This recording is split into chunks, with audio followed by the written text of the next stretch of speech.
भैया पता नहीं मेरा बेटा गोपाल कहाँ गया। कल की रात वो खेत पर बसने गया था, लेकिन घर नहीं आया है अभी तक। अरे हाँ पिंटू भैया, तुम सही कह रहे हो। मेरे पिताजी भी कल की रात को खेतों पर बसने गए थे। उनका भी कुछ अता पता नहीं है। मुझे मेरा बेटा चाहिए, चाहे तुम कहीं से भी लाकर दो। मैंने तुमसे मना किया था ना कि अभी वो बच्चा है, उसको रात को खेतों पर मत भेजो। अरे घबरा काहे रही है, होगा कहीं आ जाएगा। चाचा चाचा जल्दी चलो। अरे क्या हुआ, इतना क्यों चिल्ला रहा है और कहाँ ले जा रहा है इतनी जल्दी?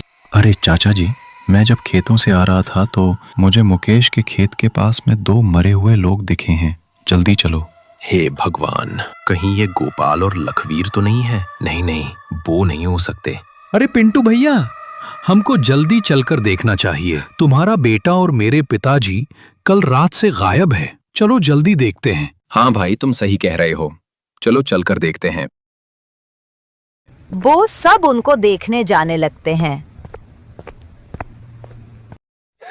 लेकिन उन दोनों को देखकर उन लोगों की पैरों तले जमीन खिसक गई थी, क्योंकि वो कोई और नहीं, पिंटू का बेटा और श्यामू के पिताजी ही थे, जिनको पता नहीं किसने मार दिया था। हे भगवान, इतनी बेरहमी से इन लोगों को किसने मारा है? पापा जी ये कैसे हुआ? किसने किया आपके साथ इतना गलत? सब लोग बहुत जोरों से उन लोगों की याद में रोने लगते हैं।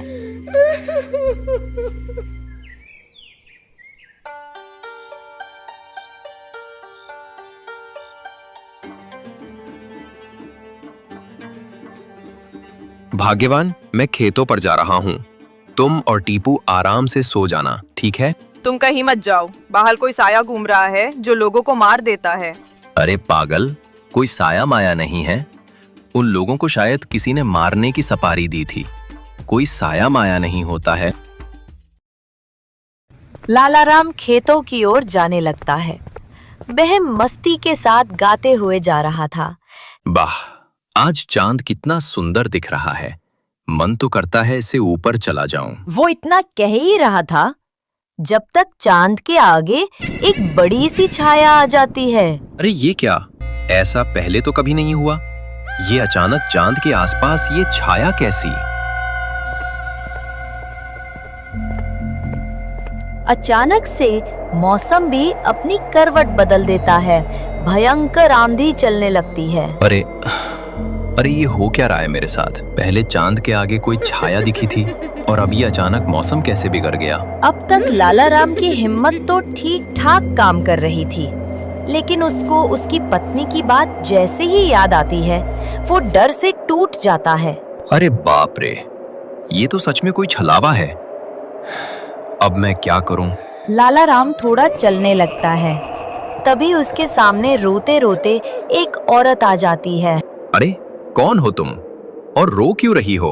और तुम इतने समय जंगल में क्या कर रही हो? भैया जल्दी चलो, पास में ही मेरा घर है। मेरे पति को सांप ने काट लिया है, मेरी मदद करो उनको हॉस्पिटल तक ले जाने में। लालाराम बिना सोचे समझे ही हाँ कर देता है।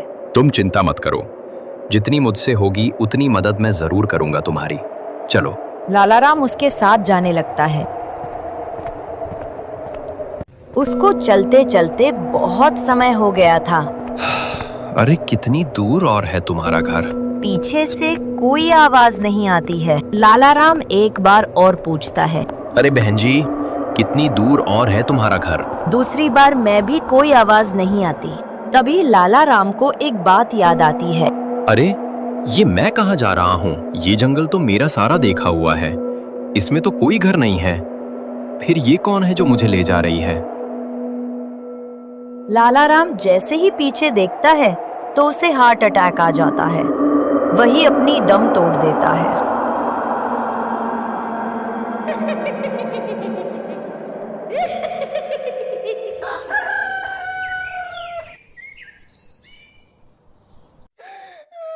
अरे भाइयों, लालाराम भैया की मौत हार्ट अटैक से हुई है। अवश्य ही इसमें कुछ ऐसा देख लिया था जिससे इसकी मौत हुई है। गांव के लोगों को अभी भी पता नहीं चलता है कि कौन है जो इन मासूम लोगों को मार रहा है। मुखिया जी, इसका पता लगाना होगा हमको। कौन है ये जो लोगों की जान ले रहा है? तुम चिंता मत करो, मैं आज ही महाराज बालगिरी के पास जाऊंगा। वो बहुत दिव्य पुरुष हैं। हमको उम्मीद है कि वो सब कुछ बता देंगे कि कौन है जो लोगों की जान ले रहा है। हाँ मुखिया जी, हमको पता लगाना ही होगा। ठीक है मुखिया जी, अब आप ही हैं जो हम सबके बचा सकते हैं। बेटा, कैसे आना हुआ? कोई परेशानी है क्या? हाँ महाराज, गांव में पता नहीं लोगों को कौन मार रहा है। कुछ दिनों में गांव में 3 लोगों की मौतें हो चुकी हैं। बेटा, वो एक चुड़ैल है जो रात को घर से बाहर जाता है। वो उसको मार देती है। महाराज, क्या कोई उपाय नहीं है इस चुड़ैल से छुटकारा पाने का? हाँ बेटा, उपाय है। तुमको मैं एक बोतल दूंगा। उस बोतल को अपने साथ तुमको रखना है। जब भी रात हो तब तुमको घर से बाहर जंगल में जाना है। वो चुड़ैल जैसे ही आ जाए तो तुमको इस बोतल के ढक्कन को निकलकर धरती पर रख देना है। बाकी का काम ये बोतल खुद कर लेगी। हाँ, और तुमको डरना बिल्कुल नहीं है। अगर तुम डर गए तो तुम्हारी जान भी जा सकती है। सुल्तानपुर नामक गांव में एक रामू नाम का एक लड़का रहा करता था। उसकी माँ बहुत बीमार थी, लेकिन फिर भी हर त्योहार पर रामू के लिए लड्डू बनाती थी। बेटा, ये तेरे लिए मेरा आखिरी लड्डू है। जब भी भूख लगे या अकेलापन लगे, इसे याद करना। तेरी माँ तेरे साथ है। माँ, तुम्हें कुछ नहीं होगा, तुम चिंता मत करो। मैं तुमको अच्छे डॉक्टर के पास ले जाऊंगा। रामू का एक और बड़ा भाई था, भोला, लेकिन उसकी शादी हो चुकी थी और वो इन लोगों से अलग रहता था। एक बीमारी के चलते रामू के पिताजी की मौत हो गई थी। रामू को उसकी माँ का ही सहारा था, लेकिन वो भी कुछ दिनों की मेहमान थी। माँ, ऐसा मत बोलो। तुम्हारे सिवाय मेरा इस दुनिया में और कोई नहीं है।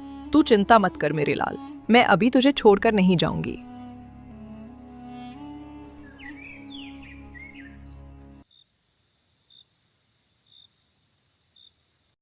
उसी रात रामू की माँ इस दुनिया को छोड़कर चली जाती है। माँ, मुझे बहुत भूख लगी है। माँ, मुझे खाना दे दो। माँ। वो देखता है कि उसकी माँ अब इस दुनिया में नहीं रही। माँ, तुमने मुझसे झूठ बोला है।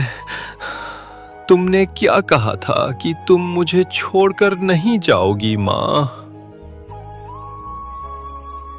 उसकी माँ के जाने के बाद रामू उसके बड़े भाई भोला के साथ रहने लगता है।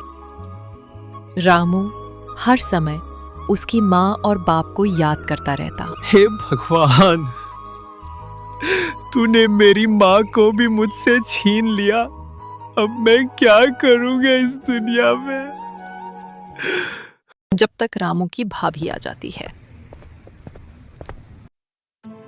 अरे रामू, पशुओं को जंगल में ले जा, जल्दी जा। क्या कर रहा है अभी तक? ठीक है भाभी, जा रहा हूँ।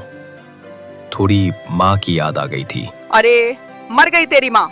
यहाँ अब रोटी तभी मिलेगी जब कुछ काम करेगा। चल जा जल्दी जंगल में पशुओं को लेकर। वो जंगल में पशुओं को ले जाने लगता है। वो एक पेड़ के नीचे खड़ा हो जाता है और अपनी माँ की चिंता में खो जाता है। माँ सही कहती थी, बेटा पढ़ लिख ले। लेकिन मैंने उनकी एक बात भी नहीं मानी। आज अगर मैं पढ़ लिख लेता तो शायद मैं कहीं कुछ काम धंधा करने लगता। भैया और भाभी ने मेरी जिंदगी को नर्क बना दिया है। सारा घर का काम मुझसे ही करवाते हैं। क्यों भाग्यवान, कैसा लग रहा है? हमारा सारा काम करने के लिए हमको एक नौकर मिल गया है। हाँ भाग्यवान, बहुत बढ़िया है। अब हमको कोई काम करने की जरूरत ही नहीं है। सारा काम अब रामू से ही करा लेते हैं।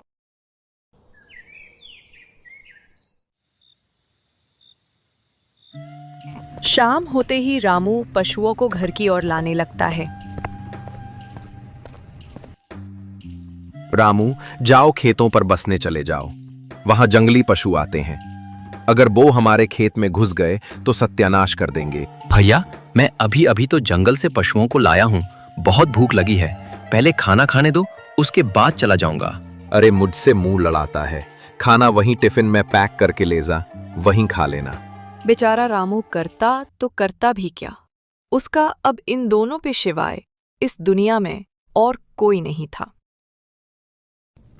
वो खेतों पर चला जाता है।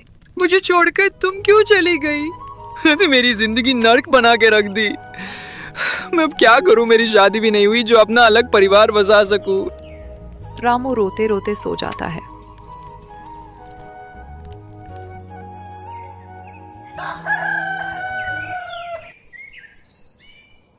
और सुबह होते ही फिर से वो पशुओं को लेकर जंगल में चला जाता है।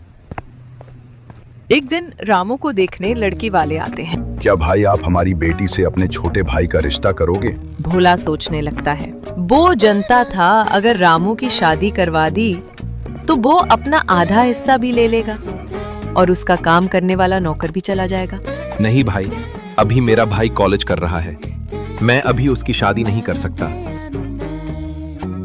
रामू जंगल में अकेला अपनी माँ की याद में रो रहा होता है। तभी एक बाबा जी आ जाते हैं। अरे बेटा, तुम रो क्यों रहे हो? लगता है तुम किसी बड़े दुख में हो।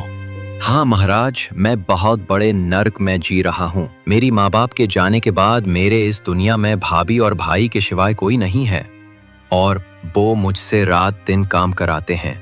तुम ही बताओ महाराज, मैं क्या करूँ? क्या तुम्हारी शादी नहीं हुई बेटा? नहीं महाराज, अगर शादी हो जाती तो मैं अपने परिवार के साथ आराम से रहता, ना कि इन राक्षसों के साथ। भाग्यवान तुमने सही किया जो उस रिश्ते को हाँ नहीं किया, नहीं तो हम तो बर्बाद ही हो जाते। मैं बहुत चालाक हूँ भाग्यवान, मैं सब जानता हूँ। मैं नहीं चाहता कि उसकी शादी के बाद मैं उसको आधा हिस्सा दूं। बेटा, अभी मुझे सब सुनाई दे रहा है कि तुम्हारी भाभी और भाई तुम्हारे बारे में क्या कह रहे हैं। महाराज क्या कह रहे हैं? क्या आप सच में सुन रहे हो? हाँ बेटा, मैं सुन सकता हूँ।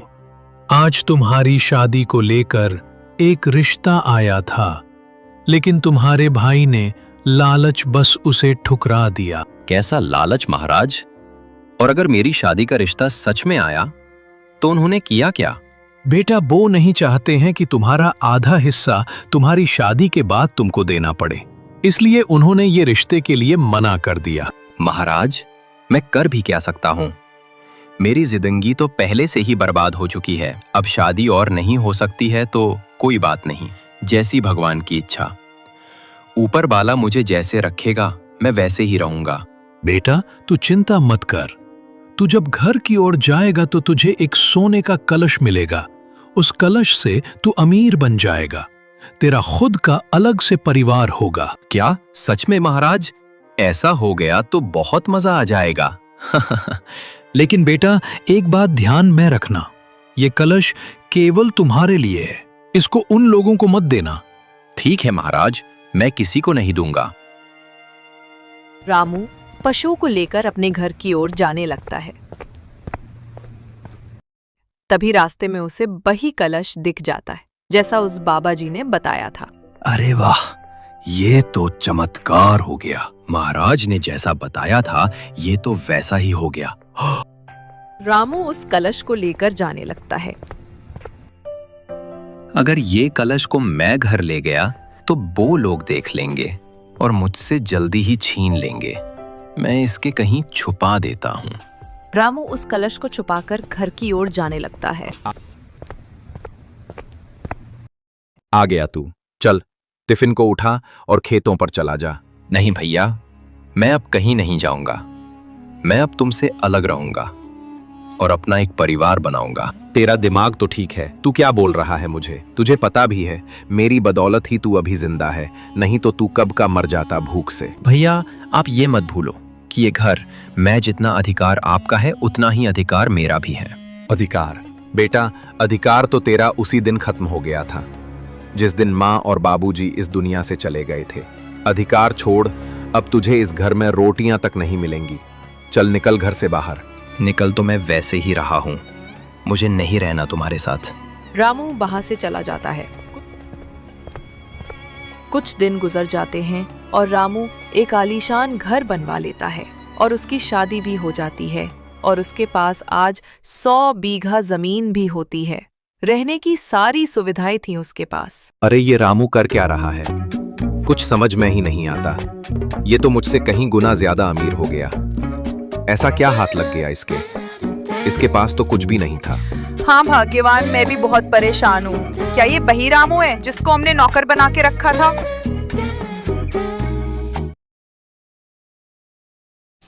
भाग्यवान, ऐसे कब तक चलता रहेगा?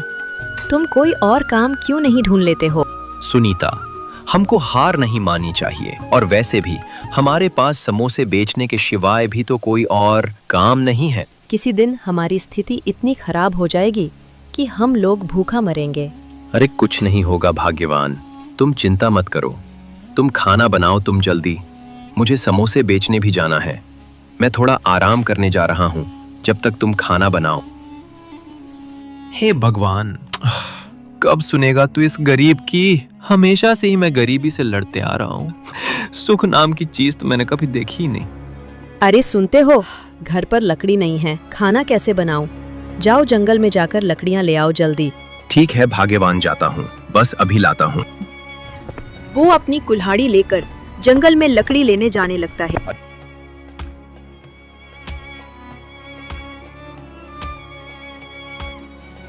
अरे भाग्यवान, ये लो, मैं अब समोसे बेचने जा रहा हूँ। मुझे टाइम हो गया है आज। मैं कुछ समोसे का नाश्ता कर लूंगा। वो अपने समोसे के ठेले को लेकर जाने लगता है। भगवान, क्या होगा मेरा? कोई भी मेरे समोसे क्यों नहीं लेता है? दिन भर में 1-2 लोग ही उसके समोसों को लेकर जाती हैं। ये सब देखकर वो अंदर से टूटने लगता है।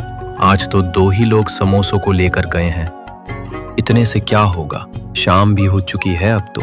शाम होते ही वो अपने ठेले को लेकर जाने लगता है।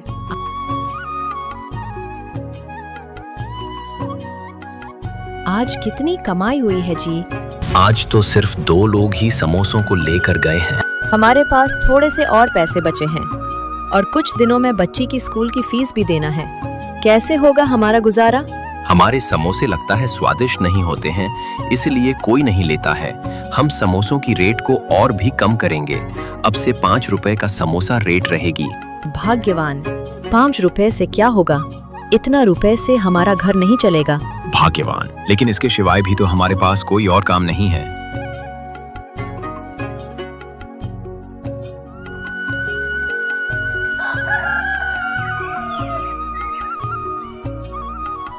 बाहर दूसरे दिन अपने ठेले के आगे एक बोर्ड लगा लेता है। उस पर लिखा होता है, 1 समोसा 5 रुपए। लगता है अब मेरी दुकान चलने लगेगी।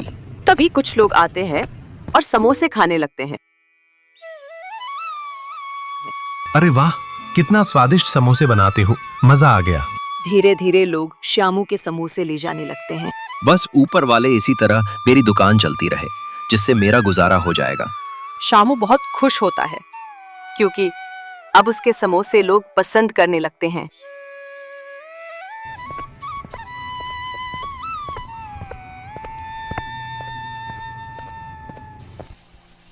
अरे भाग्यवान, आज कुछ बिक्री हुई भी है कि नहीं? हाँ भाग्यवान, आज हमारे सारे समोसे बिक गए। बहुत बढ़िया है। बस इसी तरह हमारे समोसे बिकते रहें।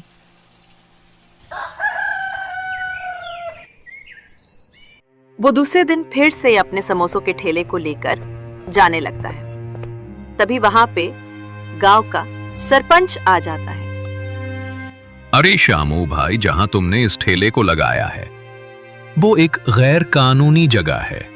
तुम यहाँ ठेला तभी लगा पाओगे जब 20,000 रुपया दे दोगे, नहीं तुमको यहाँ से धक्के मारकर भगा दिया जाएगा। सरपंच जी, ऐसा अन्याय मत कीजिए मुझ गरीब पर। बड़ी मुश्किल से मेरे समोसे बिकना शुरू हुए हैं।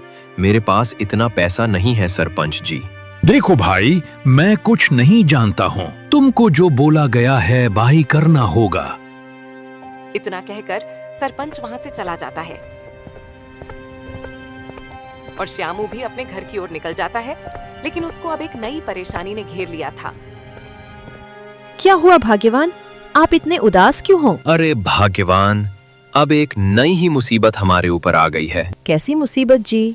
सब ठीक तो है ना? मैं गांव के चौराहे पर ठेला लगाया करता था, लेकिन आज सरपंच जी ने वहां ठेला लगाने से मना कर दिया है। बोला है अगर यहाँ ठेला लगाना है तो तुमको 20,000 रुपए देना होगा, नहीं तो तुम्हारे साथ अच्छा नहीं होगा। लेकिन किस बात के पैसे?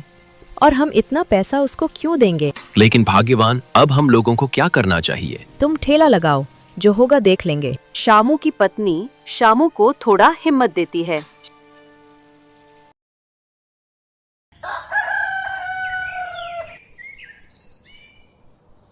शामू दूसरे दिन फिर अपने ठेले को लेकर जाने लगता है।